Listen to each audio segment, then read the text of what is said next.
Hello everyone! Welcome back to my channel. Please subscribe my channel. We all have those shows that are just part of the fabric of our lives, right? You know the ones, they've been on forever and they feel like a warm hug from a simpler time. The Price is Right is definitely one of them. For generations, the show was synonymous with one name, Bob Barker.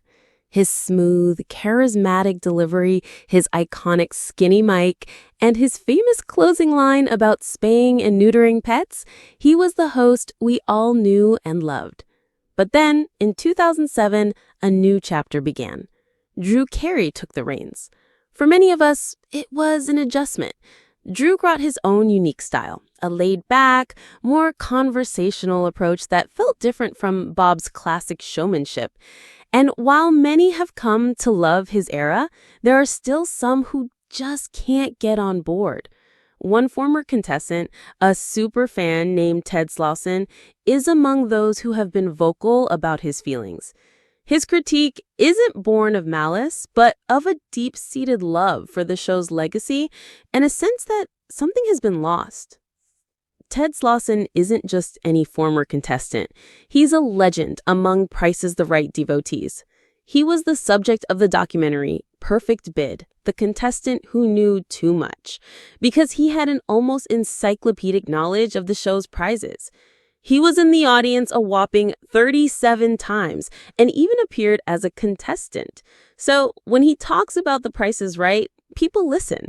And what he's saying about Carey's hosting style is, well, it's a little heartbreaking for those who remember the good old days. Slawson's main point isn't that Drew is a bad person. In fact, he seems to acknowledge that Drew is a good guy. The issue, he says, is that Drew is just too different from Bob. The biggest complaint? A lack of energy and engagement. Slawson points to what he sees as a repetitive, almost robotic delivery.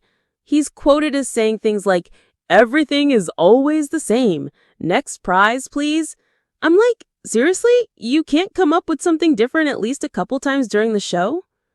Now, let's be real. It's tough to follow a legend. Bob Barker was on that stage for 35 years. That's more than 3 decades of a finely tuned, well-practiced, and singular style. Carey, a successful comedian in his own right, was never going to be a Bob Barker clone, and he shouldn't be. In fact, a source close to the production of the show has said that Bob Barker himself told Drew to make the show his own. So Drew is doing what he was told to do. He's trying to put his own stamp on a national treasure. But Slawson's comments resonate because they touch on something we all feel when our favorite things change. That little pang of nostalgia for the way things used to be.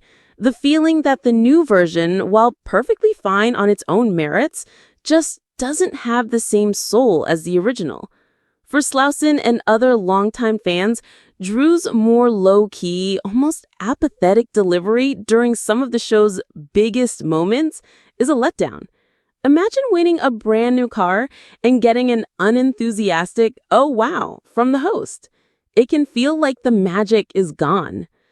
The truth is, The Price is the Right has evolved. Carey's version is a product of its time. He's a different kind of host for a different kind of audience. He's known for his quick wit and improv comedy from shows like Whose Line Is It Anyway? And he brings that relaxed, sometimes off-the-cuff energy to the stage. Some people love it. They find his humor and genuine reactions more relatable and less showbiz than the Bob Barker era. He's the guy next door who got the coolest job in the world. He's not trying to be a game show guru. He's just there to have a good time with the contestants. But for those who grew up with Bob Barker's polished, larger-than-life presence, Drew's approach can feel, well, a little empty. It's not a personal attack on Drew, but a yearning for that classic high-stakes excitement that Bob Barker made his signature. It's the difference between a meticulously choreographed dance and a friendly, spontaneous jam session. Both are great, but they're not the same. Ultimately, Slawson's disapproval is a testament to the power of nostalgia and the deep emotional connection we have to the shows that shaped our childhoods. It's a reminder that while change is inevitable, it's okay to miss the way things were. And while Drew Carey has clearly made the show his own and has a huge fan base of his own, for some, the memory of Bob Barker will always cast a long and unforgettable shadow.